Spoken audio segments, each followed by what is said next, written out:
Saludos, ¿qué tal? Muy buenas tardes, bienvenidos otra vez a nuestra casa, Sevilla TV. Ayer celebramos San Valentín y nosotros lo queremos alargar un poquito más porque nos gusta mucho, es una fecha que aquí especialmente nos encanta y sobre todo porque vivimos en una ciudad que invita para ello, una ciudad tremendamente bonita, tremendamente romántica y nosotros nos queremos dar una vueltecita por esos rincones tan bonitos y tan románticos que tenemos aquí en Sevilla y para eso pues hemos invitado otra vez a nuestra amiga Celina Hidalgo, que nos acompaña en el día de hoy, guía oficial de turismo y que nos va a dar unas pequeñas nociones de lo que tenemos que visitar para aquellos que estamos tremendamente enamorados, como es mi caso, obviamente, y que, oye, que Sevilla invita para ello. Muy buenas tardes, Celina. Hola, buenas tardes, Manolo, ¿qué tal? Es una ciudad preciosa que tenemos que aprovechar en ese sentido.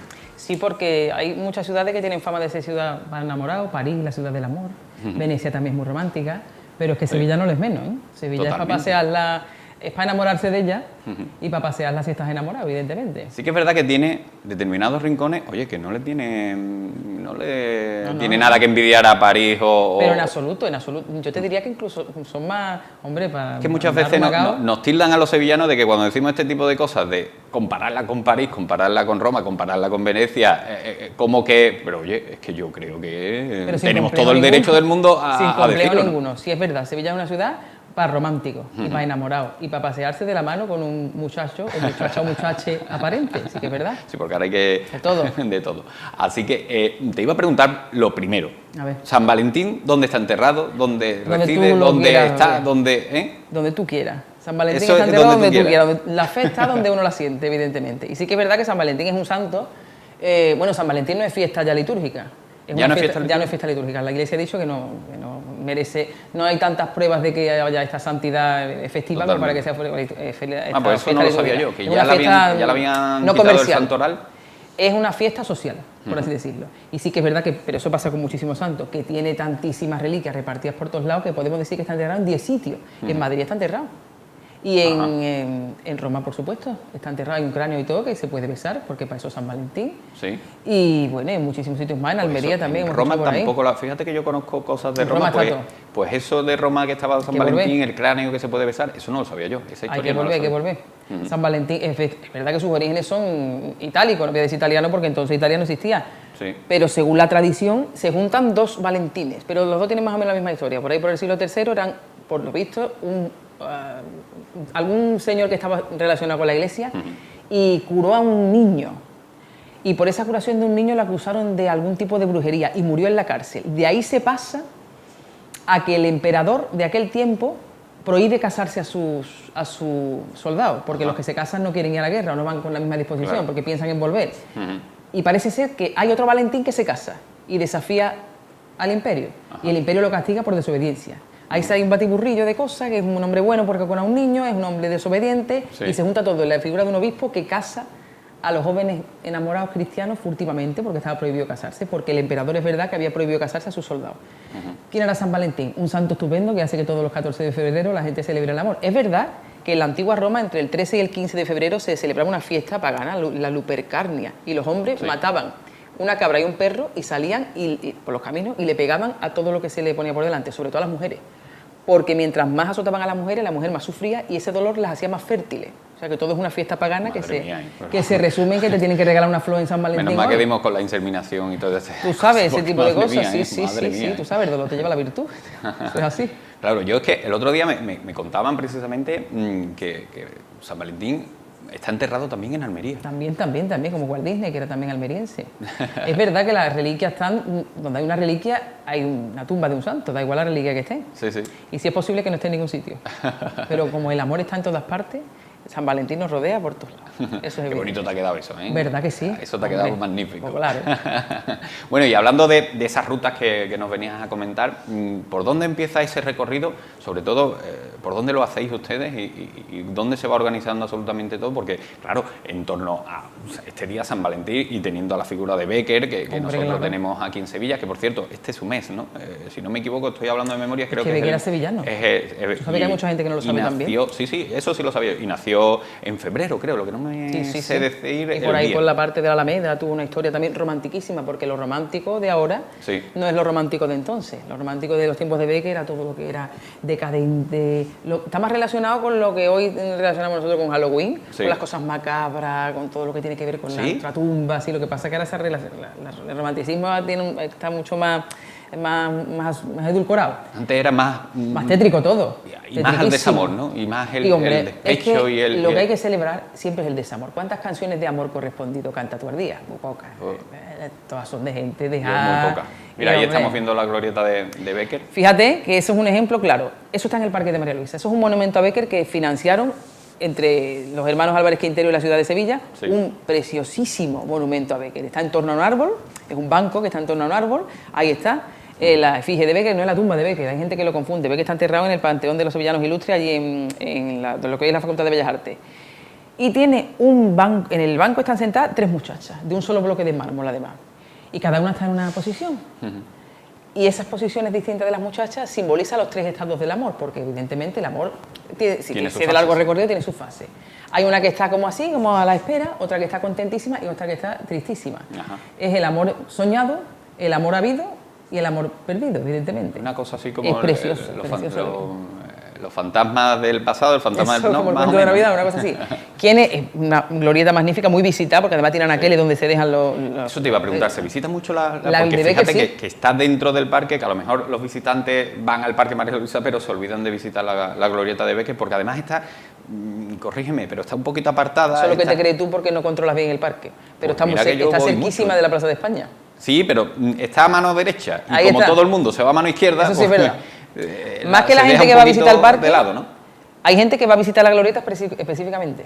Hombre, los seguidores de Becker, que son muchos aquí en Sevilla, sí que es verdad que... Y gente jovencita, te encuentras ahí sentado en los banquitos. Hombre, además, si te das cuenta, son 3 mujeres y la que tiene siempre flores, siempre es el amor perdido. ¿Y eso por qué? Porque se canta tanto el amor perdido, hombre, porque un amor feliz, no te vayas a ponerle flores a la... Eso no tiene el marketing no funciona ahí, ¿verdad? Evidentemente, es el amor perdido, ahí está, que está tristona y tiene flores, cuando se le secan, hay siempre alguien que tiene un desamor y se lo pone. Arriba tiene un cupido, el cupido... ¿Pero tiene alguna leyenda de, no sé, de recuperarlo, de si le pone flores se recupera, algo así? ¿No tiene? Que tú sabes lo que pasa, que el desamor nos gusta a todo el mundo mucho llorarlo, porque cuando tú estás triste porque te ha dejado tu mujer, tú pones canciones de pena.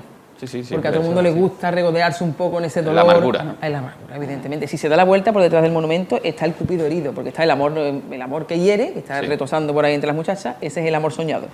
Y el amor herido, que está detrás, es un cupido que está tirado con una puñalada aquí atrás, y el conjunto monumental es preciosísimo. No, eso sí es verdad. Es precioso. Lo he visto y es totalmente precioso. Es magnífico, además está en un entorno que es un espectáculo, porque fíjate que de todas las glorietas del parque es la única que estaba allá. Oye, y hablando no sé si te pongo un poco en un aprieto, pero yo de pequeño escuché algo dentro del Parque María Luisa hay una fuente donde si tocas la rosa te casas, ¿no? Esa es la glorieta de Ofelia Nieto. Esa está al fondo del parque, que ha sufrido un incendio, por cierto. La semana pasada se ha recuperado toda la vegetación que tenía. Es una muchacha, Ofelia Nieto era una cantante de ópera, que no era de aquí, era de Algete, era de un pueblo de Madrid. Se casó con un hombre mayor pudiente de Sevilla y ella muere jovencísima, ella muere con 24 años y el hombre mayor pues ya murió, evidentemente. Y consiguió que se le financiase una glorieta del parque magnífica, porque es toda de cerámica preciosa. Y se le representa a ella vestida de novia con una rosa aquí en el pecho. Delante tiene un pequeño estanquito. Todo aquel que sea capaz de tocar la rosa de Ofelia Nieto sin caerse al agua, se casa en este año. ¿Y ahí habrá habido alguno que se ha caído? Sí, yo fui con un colegio una vez en una excursión de unos chiquillos. ¿Y te pasó? Pero que se cayó, pero su inmersión completa. Pero eso así, es profundo. Y volvió a salir.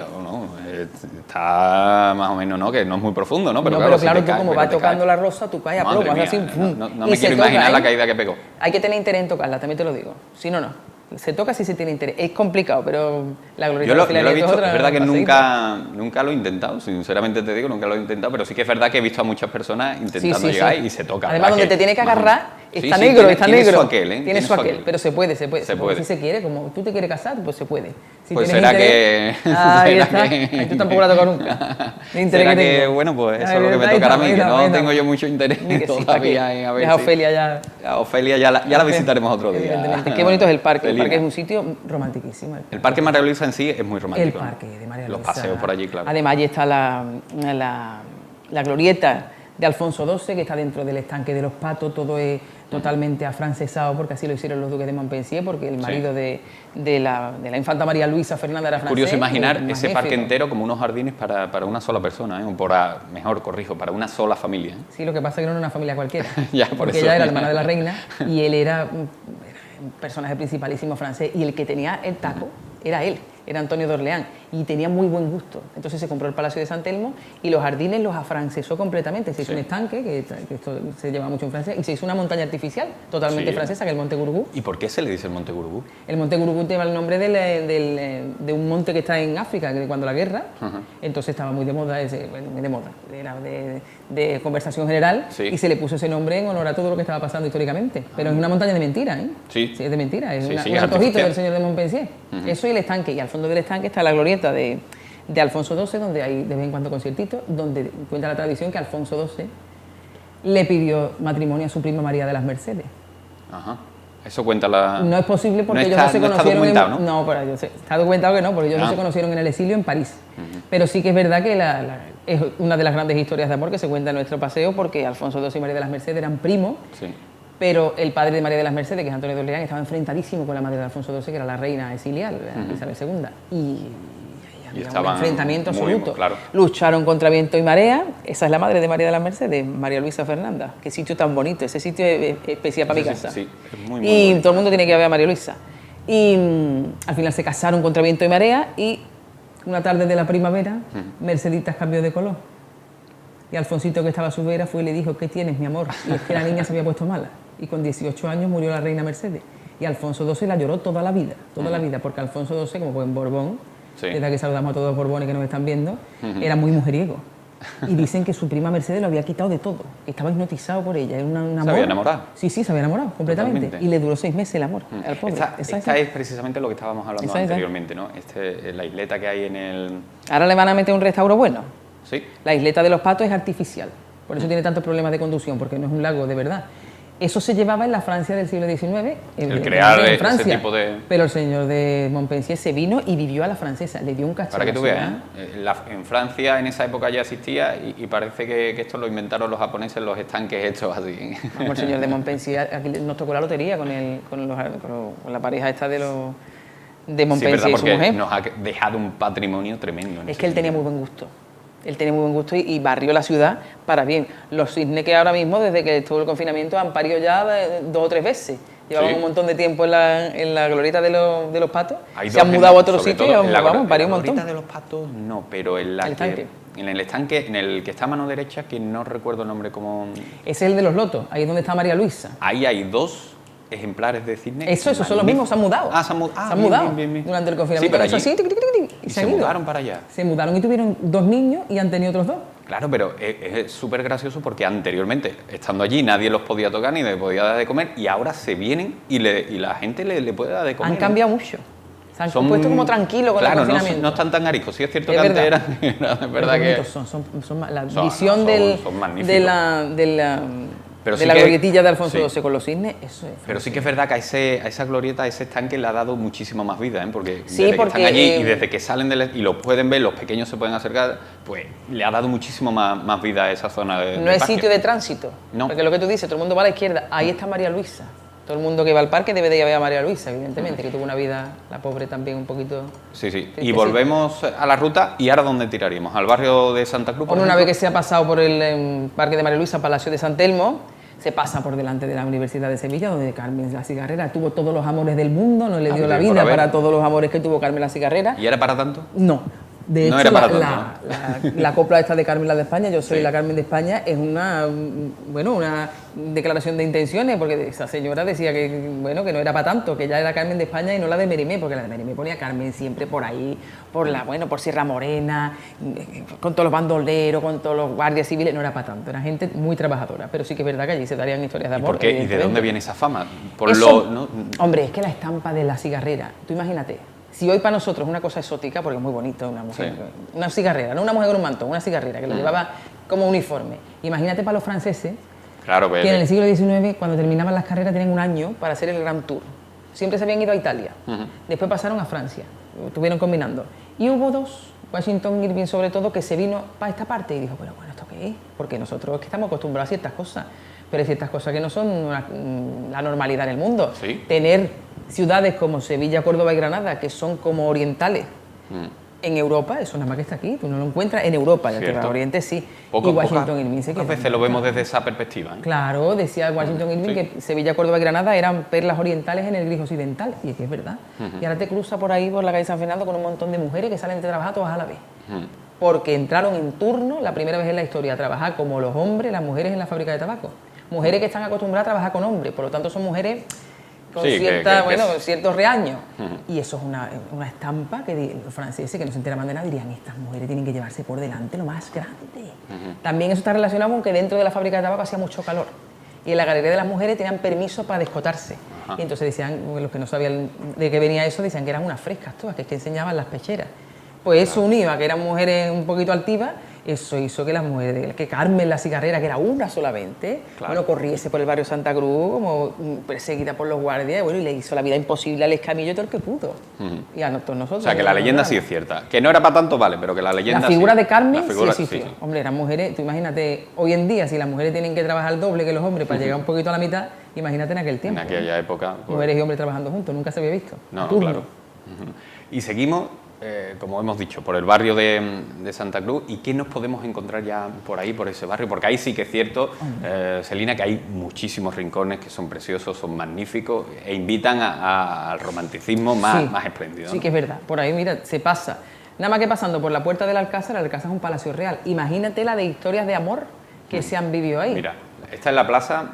Esta es la plaza de Doña Elvira, de Doña Elvira. Donde es la plaza más grande del barrio de Santa Cruz, donde dicen que tuvo su casa la gran protagonista de una de las grandes historias de amor, que no es una historia real, pero que para nosotros es como si lo fuera, que ha dado la dramaturgia. Cuéntame. Ahí estaba la casa de Doña Inés de Ulloa. Doña Inés de Ulloa dicen que salió un día, hija del comendador Gonzalo de Ulloa, salió un día a dar un paseíto y la vio un muchachito del barrio. Ese muchacho era don Juan, de la Casa de los Tenorios. Y a él le gustó ella. Y le dijo a su padre que le había gustado la niña de la plaza de al lado.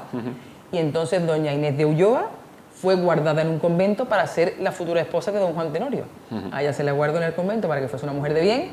Y a él se le dejó libre, evidentemente. Con el tiempo, don Juan Tenorio no se convirtió en un merecedor del amor de doña Inés y se rompe el compromiso. Entonces don Juan va, después bueno, se cuenta muy bien en la obra, después de una apuesta que hace con su amigo y tal, pero al final va y la roba del convento. Pero que ahí está la casa de doña Inés de Ulloa. Eso es una historia que no es real. Hay otras historias que sí son reales, bueno, la peor de... Sí, pero nosotros la contamos como que ha sucedido y eso, ha pasado, mira, en que Sevilla, nos viene muy bien a nuestra mitología. Hay dos tipos de leyendas. Las que son verdad y las que nosotros nos creemos, evidentemente, que son verdad también. Esto la contamos nosotros y es verdad. Sí. Ya se ha quedado como verdadera para siempre, así que ya el Callejón del Agua y todas estas cosas, ahí estuvo don Juan Tenorio. Y por ahí corrió Carmen, huyendo de la Guardia Civil. Fijaos que el barrio Santa Cruz es muy proclive a este tipo de cosas. Y es que hay mucha leyenda, ¿no? Si se quiere conocer y se tiene tiempo, hay mucho que conocer del barrio. Muchísimo. Lo que sí es verdad es que, mira, el Callejón del Agua es magnífico. Girando aquí a la izquierda es donde se desarrolla la única historia que se cuenta del barrio Santa Cruz, que es historia de verdad. Historia con H, esta es verdad. Y es una historia tristísima. Ahí se estuvo alojando Washington Irving, desde ahí vio a las Carmen y a toda esa gente. Fijaos, esa historia. Esa es la placita donde vivía don Juan Tenorio. Los judíos han estado muy amenazados toda la vida. Toda la historia lo siguen estando desde hoy, evidentemente. Y hubo un tiempo en el que en Sevilla había una comunidad judía importante. Allá a final del siglo XV. Eran gente muy pudiente. Siempre han sido gente y por mucho que se les machaque, siguen siendo. Son como la ave fénix, un misterio. Bueno, pues resulta que había en la calle, en la antigua, donde la calle La Muerte coge la primera curva, según cuentan las crónicas, vivía uno de estos ricos judíos, Ali Ben Susón, y se convirtió en el cabecilla de una revuelta que estaban pensando hacer los judíos contra los cristianos viejos. Los cristianos viejos son los cristianos que se jactaban de no haber mezclado nunca su sangre ni con moros ni con judíos. Eso hoy en día, fíjate tú. Pobre del que no esté mezclado. Gracias a Dios es imposible. Afortunadamente. Gracias a Dios es imposible. Ali Ben Susón lo tenía todo. Tenía tierra, tenía comercio, tenía de todo. Y por tenía un tesoro grandísimo, que era su única hija, que era la niña más bonita de Sevilla, la Susona.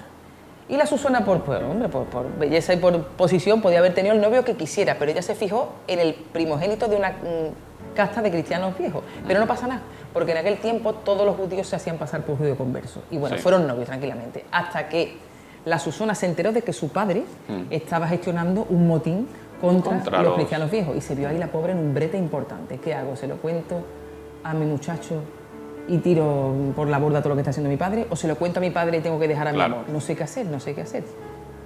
¿Y qué pasó? Que confió en San Valentín. Llamó a su novio y le dijo, mira, pasa esto, ¿tú qué crees que podemos hacer? Y él le dijo, mira, no te preocupes, que voy a hacer unas gestiones, en una hora vuelvo, te recojo y nos vamos tu padre y yo y mi padre y mi madre y nos vamos al campo. Y esta gente que se maten porque al final, te lo cuento así a grosso modo, se van a matar entre ellos. Y volvió el maromo de la Susona y tenía a la derecha a Diego de Merlo, el principal dirigente militar de la ciudad, otro cristiano viejísimo. Arrasaron toda la calle, la antigua calle de la Muerte, y cogieron infraganti a todos los cabezas de familia de todas las antiguas familias judías que existían, que eran pocas ya. La traicionó. Totalmente. Los cogieron, los torturaron, los obligaron a bautizarse y los mataron a todos, menos a una. A la Susona se la dejó viva, para que viese todo lo que había organizado. Y ella se quedó muerta, evidentemente. Claro. Se sintió tan arrepentida que pidió ingresar en un convento. Y dejó escrito que a su muerte ella quería que le separasen la cabeza del cuerpo y que su cabeza fuese colgada en un sitio visible, para que todo el que pasase viese que si en un momento dado tú tienes que poner en una balanza el amor carnal o el amor a tu familia, no te lo pensase, porque el amor a tu familia es eterno y el amor carnal es aleatorio, se va. Se le cortó la cabeza a la Susona y se colocó donde dicen que pelaba la pava con el muchacho. Y dicen que ahí estuvo hasta 1600. Probablemente no fuese tanto tiempo, pero sí que estuvo mucho tiempo. Pero sí es cierto que se colgó la cabeza. Se colgó la cabeza, además se colgó en una jaula con un gancho que dicen que tiene la gente de la casa donde todavía está, bueno, que todavía está la casa en pie, es una casa reformada, pero dicen que tiene que ver. Ahora hay un azulejo, ¿no? Se quitó la jaula, se puso un azulejo, ese azulejo se cayó y se puso otro que es el que está. Hay un azulejo con una canina que pone Susona. Se le cambió el nombre a la calle de la Muerte y hoy es la calle Susona. También se le dio una calle a Diego de Merlo, evidentemente, porque Diego de Merlo se convirtió en el siguiente del rey, porque sofocó una rebelión que nunca llegó a florecer. Es terrible porque el amor hizo esta muchacha era jovencísima y el amor, bueno, la flecha de Cupido hizo que esta muchacha se cegara y que traicionara a toda la raza judía, porque acabó con todo eso. Si hay que poner en una balanza, tu padre siempre te va a querer más que uno que viene de la calle, eso lo hemos escuchado todos nosotros. Sí, totalmente. Y para eso está allí puesta, en ese cruce de camino que es la calle Susona. Curioso, esa es una de las pues esa es la peor de todas, porque que no lo sabía, yo no tenía conocimiento ninguno de esa historia, o sea, más o menos, pero no sabía que estaba ubicada en esa... una placita tranquilísima, con el horror que se ha tenido que sufrir allí. De hecho, hay un emblema de los de Camino de Sefarat, es una especie de logotipo que hay por distintos puntos de Santa Cruz, a nivel peninsular, y está puesto donde los judíos han sufrido tormento, y está en la placita de la Susona, y ahora es una plaza preciosa, llena de naranjo, una palmera que está abrazada en naranjo, es un sitio magnífico, está aquí a la izquierda del Callejón del Agua. Con el tormento que sufrió. Es la única historia de amor que es de verdad. La que acaba malamente. ¿Te has dado cuenta? Sí, totalmente. Así es. Es tremendo, pero es así. La que acaba malamente es la que es verdad. Fíjate. Así es. Y para ir terminando, Celina, ¿por dónde seguimos? ¿Por dónde continuamos? ¿Por dónde acaba ya la Hombre, ruta? fijaos que el barrio Santa Cruz está para perderse. Claro, no. Ahí mira, por el barrio Santa Cruz resuenan las voces de la Susona, las voces de Al-Mutamí, que se casó con una esclava que se encontró por la calle, que fue el último dirigente musulmán de la ciudad, y la sacó de la pobreza para ser la reina mora. Las voces de Pedro I con María de Padilla, que fue su mujer toda la vida por muchos amantes que tuvo y con la que nunca se casó. La hizo su mujer después de muerta y se paseaban por allí por Santa Cruz.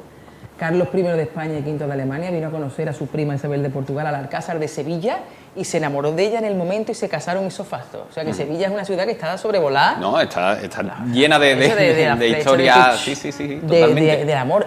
Porque es que la ciudad invita a eso. Y en el Alcázar, ahora que lo estamos viendo, cuéntanos esa... Tenemos un poquito de tiempo, pero quiero que me lo cuentes esa historia. Hombre, el Alcázar son un conjunto de palacios, evidentemente. Pero el palacio principal lo hizo Pedro I. Allí vivió con su amante eterna, que fue María de Padilla, a la que conoció mucho antes de conocer a las que fueron sus tres esposas, digamos, oficiales. Nunca se casó con ella porque era una cortesana de tercera fila.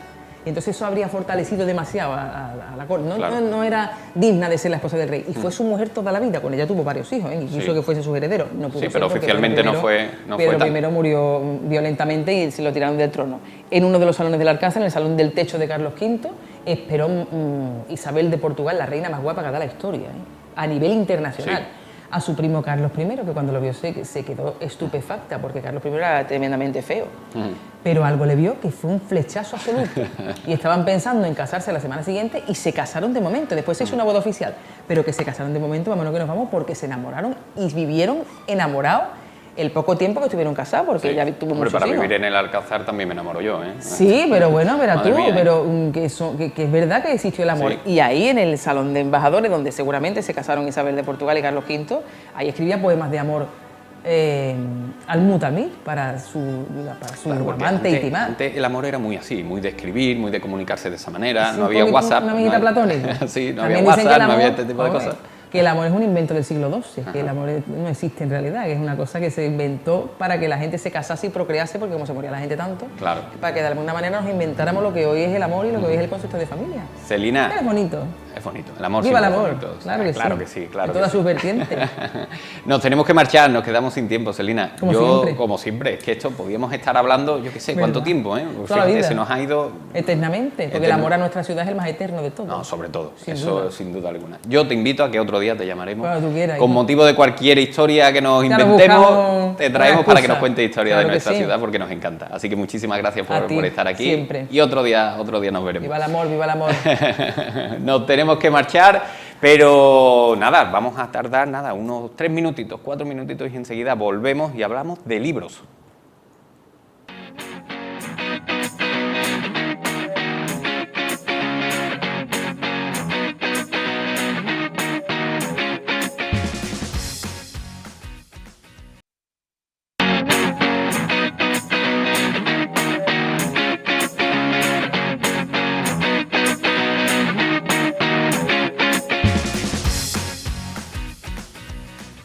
Bueno, pues ya estamos de vuelta y ya nos acompaña nuestro siguiente invitado, Jaime de los Santos, senador del PP, diputado del PP por Madrid y que ha escrito su primera novela. Jaime, ¿qué tal? Muy buenas tardes. Buenas tardes. Bueno, háblanos de esa primera novela, si te digo lo que hice. Bueno, primero es un recorrido por la España de la dictadura, a través de la mirada de una mujer que nace, de hecho, en septiembre del 39, cuando acaba de terminar la guerra civil, y que ella no solamente es consecuencia de aquella España, sino de alguna manera resumen de la vida de todos esos personajes que vivían al margen, mujeres, homosexuales, lo que llamaban rojos, los locos.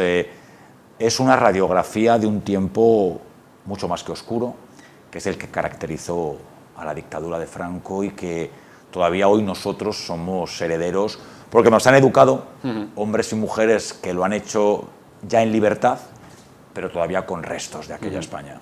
Porque Jaime, no solamente eres político, también eres historiador de la historia del arte y ahora escritor. ¿Qué es lo que te lanza? ¿Qué es lo que te mueve a decir, oye, saco mi primera novela y además saca tu primera novela de una materia que, bueno, es la tuya, pero no es la tuya? Tú estás especializado en esa historia del arte y me llama mucho la atención eso precisamente, que hayas decidido por un tema, oye, que tiene su miga, que tiene su aquel y que tiene su polémica, obviamente. Yo tengo una columna semanal en El Confidencial y bueno, allí hablo de cultura y mi editora de Espasa, Rosa Pérez, me descubre como lectora. Me persigue porque a mí al principio me daba cierto, digamos, miedo involucrarme en un proyecto que ha supuesto 18 meses y que efectivamente iba a ser un recorrido por algunos temas que sorprendentemente en ocasiones son todavía poco investigados. Por ejemplo, el de los monárquicos en la década de los 40, y desempolvé los libros de la facultad, desempolvé esa parte de mi vida en la que fui investigador y me he metido en la historia de una mujer, como te decía. Además he querido escribirlo en primera persona porque me parecía importante hablar de sentimientos y para llegar realmente a un público que quiere profundizar en esos años, hacerlo desde las tripas, ¿no? Y bueno, ha sido un recorrido maravilloso. Eso te iba a preguntar precisamente, si la elección de escribir esta novela en primera de persona es por darle más fuerza, darle más realismo. ¿Qué es lo que buscabas en ese sentido? Totalmente. Dudé en un momento dado entre esta tercera persona casi omnipotente y omnipresente, pero me parecía que eso me podía permitir dar una visión quizás más galdosiana de la historia, pero que quizás iba a dejar por el camino emociones. Y es una historia de emociones, es una historia de amor, de desamor, pero no tanto del desamor al que estamos acostumbrados, sino del desamor de una mujer que no la han enseñado a querer, que la han enseñado a cuidar, que la han enseñado incluso a desarrollarse en un espacio completamente trufado de dificultades, pero que nadie la ha permitido ni dejarse querer, ni querer a los suyos. Y eso era también algo que me preocupaba. Qué importante es eso, ¿eh?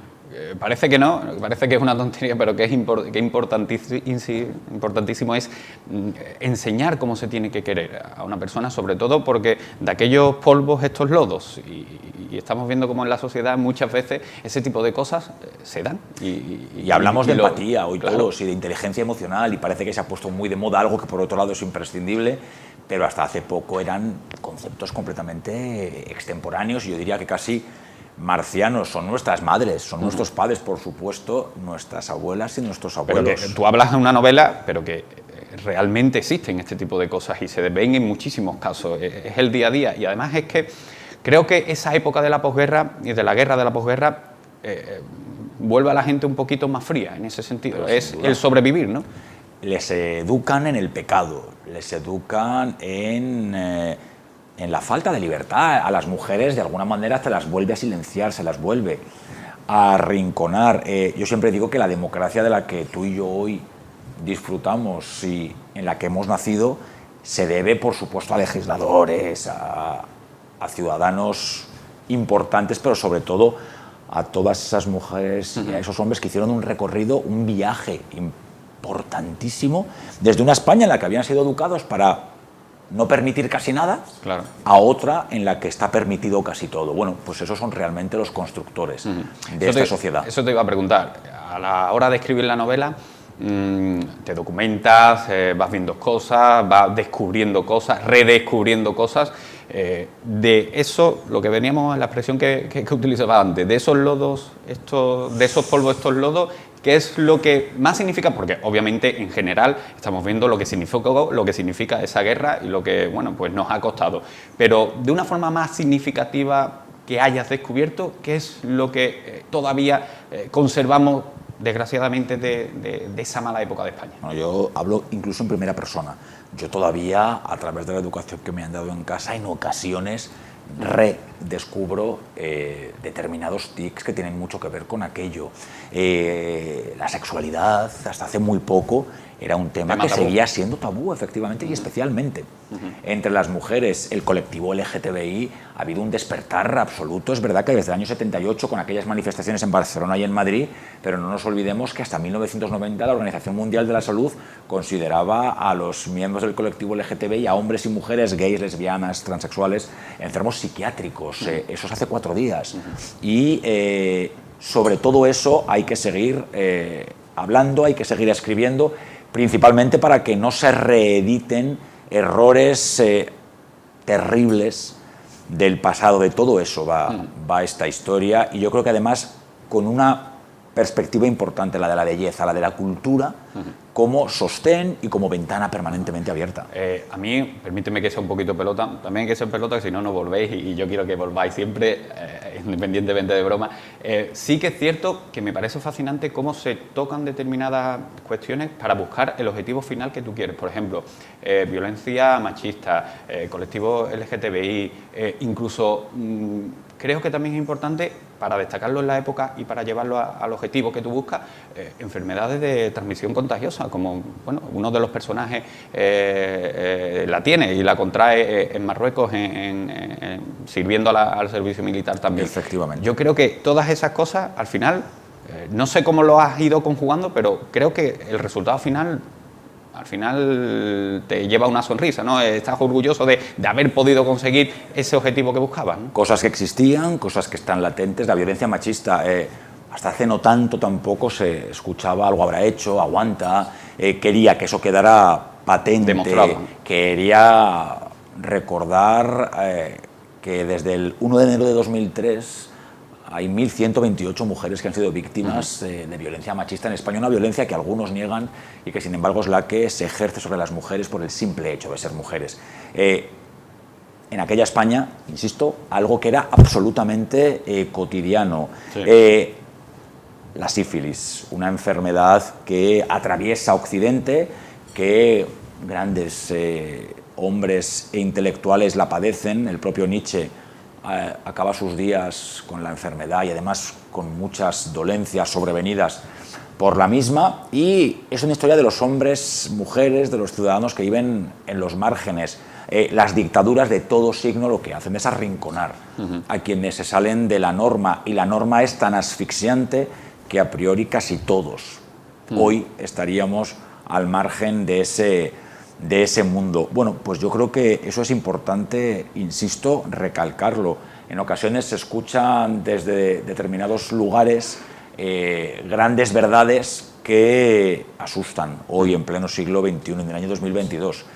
No olvidemos, ¿no? Y sobre todo no hagamos memoria individual, porque la memoria individual no es justa. La memoria colectiva es la que entre todos nos tiene que hacer sentir mucho más que orgullosos del mundo en el que vivimos, sabiendo además del que venimos. No, los errores del pasado hay que saberlos y contemplarlos para no cometerlos, obviamente, esto es así. Te quería preguntar, ¿una novela femenina y feminista por todo eso, por todo lo que estás contando? Sin duda, además feminista, yo siempre digo de feminismo inclusivo, ¿no? De este feminismo que entiende que hay diferentes maneras de entender la defensa de las mujeres, que a las mujeres se las lleva arrinconando, silenciando y robándole los derechos, ¿qué? ¿3.000 años? Bueno, pues creo que también es la hora de seguir reivindicando su figura y sobre todo haciendo hincapié en algo que es muy importante. Yo sé que cada día está más extendida la idea de que están todos los derechos conseguidos. Es cierto, pero también es cierto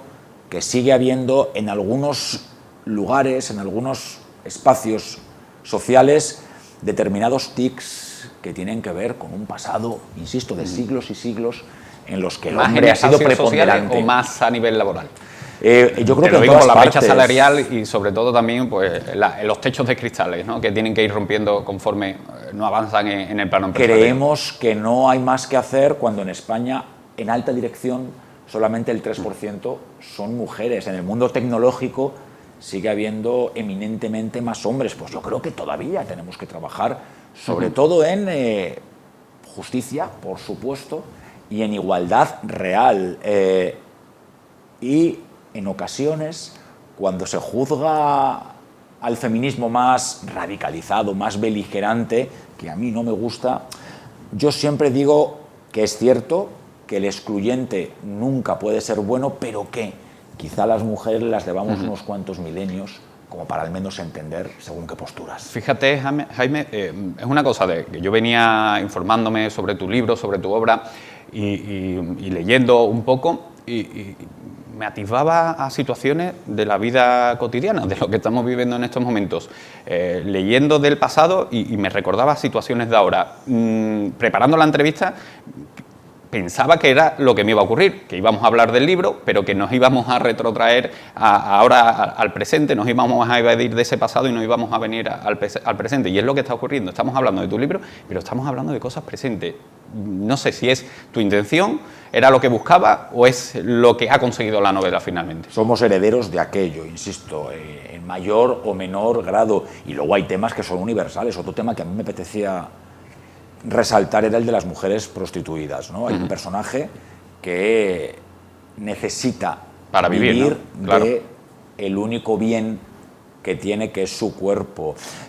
A mí me sorprende cuando todavía hoy hay muchos, incluso partidos políticos, que hablan de la legalización de la prostitución, y yo ahí siempre recuerdo que el 94% de las mujeres prostituidas en España son víctimas de la trata de seres humanos, es decir, es un tipo de esclavitud. De todo eso hay que seguir hablando porque, insisto, parece mentira que esa realidad siga exactamente en el mismo punto que en los años 50, que en los años 60 o que hace siglo y medio. Son reivindicaciones que al final son todas muy antiguas, muy comunes, que atraviesan a toda la sociedad, pero que no hay dejar de hacer. No hay que dejar de hacerlas porque siguen siendo más que necesarias. Escribiendo la novela, ¿cómo haces para llevarnos del Madrid de la posguerra al Madrid contemporáneo? Bueno, Madrid yo siempre digo que sigue siendo una ciudad que se parece mucho a aquel Madrid, es un Madrid bajito, por mucho que ahora esté rodeado de grandes torres, a Madrid le sigue gustando, y como madrileño me atrevo a decirlo, que nos sigan diciendo que somos un pueblo. Madrid es una ciudad que sigue teniendo barquilleros y cada 15 de agosto se viste otra viste de chulapas y hilariones. Me parecía importante, y porque todas esas mujeres, mi madre, las mujeres de la generación de mi madre, han vivido toda esa transformación. Una transformación que ha sido más espiritual, que ha sido más interna, porque la escenografía sigue siendo muy parecida. Y luego es cierto que hay un archivo maravilloso en la Comunidad de Madrid, el archivo regional, que he visitado mucho para empaparme bien de las fotografías. Hay un pasaje muy largo en la novela que está ambientado en el rastro de Madrid, y ayer precisamente estuve con mis sobrinos paseándolo y no hay tanta diferencia. Es verdad que han cambiado evidentemente los productos que en muchos de los establecimientos se están vendiendo, pero hay el mismo sabor, sigue habiendo esas ristras de ajos colgando de cordones, o las, que es mi favorito, las tiendas de tejidos con rollos y rollos y rollos de tela de diferentes colores, las cremalleras colgando. Es un Madrid que es verdad que ahora el público es eminentemente turístico, pero que guarda ese sabor, y que es un Madrid ruidoso, y que es un Madrid muy, muy abierto a cualquier experiencia. Y sigue siendo ese Madrid de las apariencias. Te explico. Ese Madrid de esas personas que quieren vivir de una manera diferente, pero que socialmente no pueden. El Madrid de los hidalgos, ¿no? Que decían que llevaban la capa para protegerse y que luego la ropa que tenían debajo estaba hecha harapos.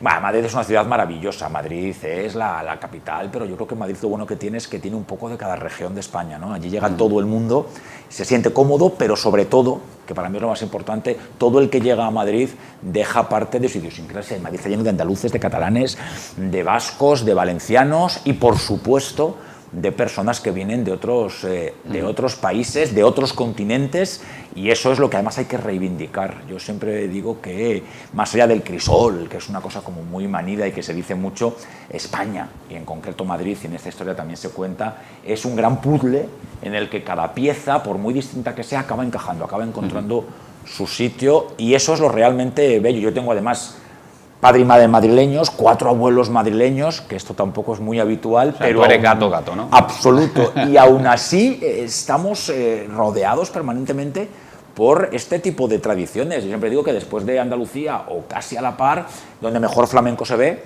es en Madrid. Las casas regionales andaluzas más extraordinarias de España están en Madrid, y todo eso nos enriquece. Mira, recientemente, bueno, teníamos que lamentar el fallecimiento de Pascual González, miembro y fundador de Cantores de Hispali. Yo he hablado mucho con algunos de sus miembros y decían que el boom, realmente boom, el boom de Cantores de Hispali es cuando se traslada a Madrid, cuando crece en Madrid, cuando pues atraviesa las fronteras de Sevilla, de Andalucía, y va a Madrid. Y es cierto, yo creo que Madrid también es una ciudad que sabe acoger a la gente que van allí, y que le da su sitio y le da su lugar. Yo creo que en ese sentido tiene mucho. Y sin embargo tuvo la peor de las posguerras, especialmente en la década de los 40. Primero porque el dictador estaba allí en el Pardo, porque sus tentáculos llegaban de manera mucho más sangrienta a esta capital, porque es donde la guerra termina, ese bando terrible en Ciudad Universitaria, y porque además no teníamos mar, no había un río plagado de peces, ni un campo rico. Quiero decir, en Madrid la sífilis se suma al tifus, y el tifus hace que la esperanza de vida prácticamente baje por debajo de los 35 años, que mueran decenas de miles de personas por el hambre y sobre todo por la falta de salubridad. De aquel Madrid al Madrid de hoy, sobre todo lo que se ha conquistado es la libertad que tenemos en todo el país, pero también una manera de entender la vida que yo creo que es muy, muy especial, y sobre todo muy, tú lo decías, muy de brazos abiertos. Volviendo a la novela, Elvira empieza con una tragedia, su vida se desarrolla en una tragedia. ¿Eres el reflejo de aquella sociedad? Sin duda. De estar completamente triste y casi abandonada en muchos casos, como fue el caso de Elvira. Es una sociedad trágica, y más que triste, porque no tienen con qué comparar, es una sociedad con sordina, es una sociedad ensombrecida. Yo creo que al contrario, han tenido la referencia ahora, desde que en el año 78 llegue la democracia y puedan decir, wow, es que venimos de un mundo en el que sencillamente no podíamos hacer nada, y no solamente porque se nos prohibiera de forma física, sino porque desde que habíamos nacido, piensan ellas, todo se nos ha dicho que es pecado, y al final el fuego del infierno es un planteamiento a futuro muy peligroso y sobre todo muy útil, es la educación. Probablemente el arma más efectiva y más dañina que cualquier dictadura utiliza para... La falta de educación y la falta del saber y el conocer, pero es una época, a ver, que es curioso, ¿no? Que lo estamos viendo, cómo se repite a lo largo de los años la Inquisición, después en guerras más modernas, pues como la guerra civil, pero prácticamente el patrón es siempre el mismo, es el de quitarle a la educación y el saber a la ciudadanía para convertirlos en marionetas, ¿no? El asesinar la cultura sigue ocurriendo en todas las guerras contemporáneas, en diferentes latitudes, siempre se va contra la cultura, contra la belleza, contra los libros. No hace tanto que veíamos a los talibanes destruyendo esas esculturas maravillosas, totalmente, no solamente para acabar con lo que ofrece libertad y había dado luz durante siglos, sino también para demostrar que el poder de la oscuridad lo que hace precisamente es eso. Bueno, yo creo que la política y el arte tienen algo en común, y es precisamente que tienen que ser, o al menos deberían, motor de cambio. Pero no tienen nada común, sobre todo el arte, con la guerra. No. Y te explico, porque cuántas y cuántas obras de arte han sido destruidas en diferentes guerras, no solamente nacionales, sino internacionales, y tú lo has querido dejar también claro y refrendar la importancia del arte en toda nuestra sociedad, ¿no? Sin duda. De hecho, en la vida de Elvira hay dos ventanas abiertas. Son sus 5 hijas y es la cultura, es la música. Ahora te tengo que preguntar por los nombres, es una de las cuestiones que... Ahora vamos con eso, no te interrumpo. Ahora es la música la que le va a dar oportunidades. Cuando su vecino Cristóbal la enseñe que el Asha que Opianga de Händel es quizá uno de los lamentos más universales, cuando la enseñe a escuchar la consagración de la primavera. Pero ella cuenta que cuando está triste se refugia en una pequeña tabla que hay en el Museo del Prado, que es la Laguna Estigia de Patinir, y que allí de alguna manera encuentra paz. Eso ocurre, a mí me ocurre, no sé si en esa tabla, pero yo en la lectura encuentro momentos de tranquilidad, de paz. Si algo nos demostró en positivo el encierro pospandémico o a lo largo de la pandemia, fue que solo la cultura nos ofrecía oportunidades, y allí nos refugiamos todos, no solamente en las series que parece que nos hacían el tiempo más fácil, sino en la música, en los libros, en esas ventanas abiertas que es lo tecnológico para, yo siempre digo, ver las meninas casi mejor que en el propio Museo del Prado. Eso está en la novela, eso es un soporte básico de la humanidad y también de la vida de Elvira. Y ahora te pregunto como político, ¿qué es lo que le está pasando a la educación y a la cultura?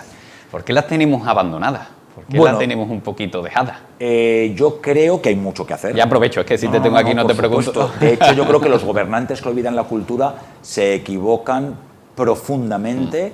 Es que tenéis una suerte importante. Y... que nosotros vivimos rodeados de aquí, por ejemplo. Efectivamente, Sevilla es un museo al aire libre. Efectivamente, es cultura por todas partes. Tenéis una consejera que ama la cultura, y eso es muy importante. Cuando se gestiona cultura hay que amar lo que se gestiona, pero claro, a Churchill se le atribuyen cientos de frases que la mayoría no son de él, pero hay una que sí que es cierta, créeme, y es que a su ministro de Defensa, ministro de Guerra, en los albores de la Segunda Guerra Mundial, quería recortar el presupuesto de cultura para directamente todo meterlo a las cuentas para comprar armamento. Y Churchill decía que en esos momentos que eran los más difíciles de la sociedad inglesa, lo que necesitaban era cultura. Tenemos que hacer mucho más, tenemos que llegar a un gran pacto por la educación en nuestro país. En Francia, por ejemplo, gran parte del sistema educativo es de época de Napoleón Bonaparte.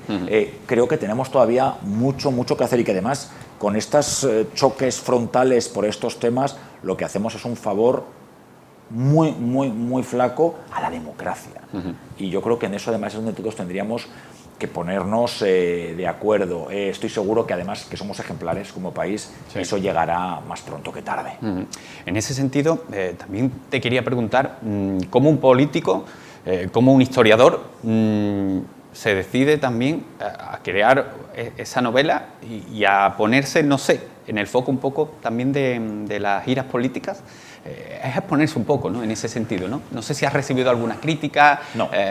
Por lo que se... No, entiende bien, no por la faceta de escritor, sino por lo que consigues verter en tu libro. Es que lo que ha llegado de forma sobrevenida es la parte política. Quiero decir, yo soy historiador, yo he trabajado siempre en la cultura. Claro, pero entiéndeme, Sí, tienes toda la razón. el trasvase se hace hacia la política, pero ya después de la política... Vuelvo a mi mundo. Era una de las cosas que a mí me asustaban, porque además ahora es muy fácil la crítica terrible gratuita y sobre todo escondida tras de las máscaras que hay en otras cuestiones que también serían para analizar, que son las de las redes sociales. Dicho esto, tengo la gran suerte de tener muchos amigos, o al menos gente que me quiere, en todos los partidos políticos y que saben que esto es un proyecto independiente, más allá de que cada vez que alguien hace cultura está haciendo política. Qué importante es en política hacerte respetar para ser respetado, ¿no? Bueno, yo creo que eso es parte de nuestro sueldo. Y, bueno, sí, pero no siempre se cumple. Desgraciadamente, el día de mi presentación estaba el expresidente Rajoy, por supuesto, el alcalde de Madrid y Ángel Gabilondo, actual defensor del pueblo y precisamente exministro de Educación del Partido Socialista. Es que yo creo que tendríamos que aprender a trascender a según qué cosas, porque es verdad que ideológicamente, por ejemplo, entre Ángel Gabilondo y yo hay diferencias, pero hay tantas cosas en las que creemos los dos y que son importantes, como, insisto, es la defensa de la democracia, el ofrecer oportunidades a los más desprotegidos. Yo siempre digo una cosa, podemos estar en desacuerdo Claro. cómo gestionarlo, pero de lo importante no podemos estar. Que son 4 cosas, es que, insisto, si la libertad, las oportunidades para todos, el respeto y luego cuestiones pues esas, como la de la creencia en la diversidad, con que tengamos claro todo eso, luego son matices que por supuesto cambian un país y que no voy a decirte que no sean importantes, pero especialmente los dos grandes partidos que han ido además gobernando en este país están de alguna manera condenados a entenderse, sí, porque la nueva política, que a mí me encanta que llamen Ay, nueva amigo. política porque es la Ay, nueva amigo. vieja política, que venía a salvarnos de todas las maldades de la tierra, no solamente ha demostrado ser incapaz, sino que ha aprendido de forma inmediata lo peor Lo malo. de la vieja Lo malo. política, y que luego estos grandes gurús, casi mesías de la cosa pública, en cuanto han visto que ni es tan fácil ni tan satisfactorio, han salido corriendo. Sí. Eso está bien, insuflas en los ciudadanos ideas que tú mismo sabes que son prácticamente... Alientas y alimentas cosas que tú después sabes que no. Cuando sabes que no vas a poder conseguirlas, Claro. pero además cuando estás ya detentando posiciones de poder y demuestras tu incapacidad en la gestión, sales corriendo. ¡Wow! Es que lo de ser servidor público es un recorrido mucho más largo que el ratito que estás en el sillón y alabado por todos. Es una carrera de fondo en la que en el fondo, vaya la redundancia, está el ciudadano como único fin real, y no el autobombo ni el protagonismo permanente. Y de esos hay unos cuantos. Jaime, podríamos hablar días y días, ¿no? de estas cuestiones, nos tenemos que ir quedando sin tiempo, pero yo sí te quería hacer, ya que estamos hablando de política, voy a intentar que te mojes un poco. ¿Qué ha cambiado en la clase política? ¿Por qué tenemos esta clase política de ahora? E independientemente de las ideas y de que podamos estar de acuerdo o en desacuerdo con determinados partidos políticos, yo creo que la clase política de antaño le daba lecciones magistrales a las que tenemos Bueno, ahora. yo creo que a la política en ocasiones se la maltrata injustamente, y lo entiendo, quiero decir. Te lo digo porque tú eres amigo personal de Cristina Cifuentes, por Sí. ejemplo, y de Mariano Rajoy, que Sí. son políticos que al final tienen su bagaje. Y de Pablo y la historia. Casado y de la ministra de Justicia, Job. Quiero decir, si algo diferencia, quizás nos diferencia a los nuevos políticos respecto a las generaciones anteriores, es que nosotros lo hemos tenido más fácil. Y eso marca una diferencia importante. Hemos nacido en democracia, todo se nos ha ofrecido Somos de los forma, niños mimados, ¿no? claro, casi regalada. Y tú hablabas de personas como Mariano Rajoy, que, bueno, pues que ya ha cumplido más de 60, unos cuantos más, y que gran parte de su vida la pasó en una España muy diferente, que da una manera distinta de entender el mundo. Los retos son distintos, pero sigue habiéndolos. este mundo global en el que vivimos requiere de esfuerzos que vayan hacia otro lado, pero también es verdad que hay que ser justos y que hay que reconocer que hemos hecho unas conquistas que nunca nos hubiéramos imaginado, que precisamente las mujeres que inspiran esta novela, si te digo que lo hice, vienen de una España en la que tenían que pedir permiso a sus maridos para viajar, para comprar la lavadora a plazos o para abrir una cuenta corriente. Todo eso también hace que los políticos que nos han precedido tengan otra manera de entender el mundo. A los actuales, insisto, a veces se nos culpa de males que solamente le corresponden a un puñado muy pequeño, pero que son males terribles, por los que además yo creo que todos tenemos que pedir perdón, toda la clase política. Pero dicho esto, tenemos una España también cada vez más exigente, y eso es muy bueno porque nos coloca frente a un espejo que no es condescendiente, pero que también nos obliga a cada vez ser mejores. Yo espero que eso sea así. Tenemos grandes presidentes autonómicos, tenemos grandes representantes públicos, de verdad, de diferentes ideologías, y que con más acierto o con más error, lo que realmente les preocupa es el bienestar, y ahí tenemos que estar siempre. Jaime de los Santos, muchas gracias por estar aquí, por presentarnos tu novela, muy recomendable, si te digo que lo hice. Hay que ir a las librerías y empaparse de ello porque realmente sales más enriquecido, así que muchísimas gracias. Gracias a ti. Y esperamos verte más por Sevilla y por aquí, por BTV. Y hablamos de política, todo lo que te apetezca. Muchas gracias. Un placer. Bueno, pues rápidamente nos tenemos que marchar porque nos quedamos sin tiempo, así que pasen una feliz tarde y nos vemos mañana. Hasta luego.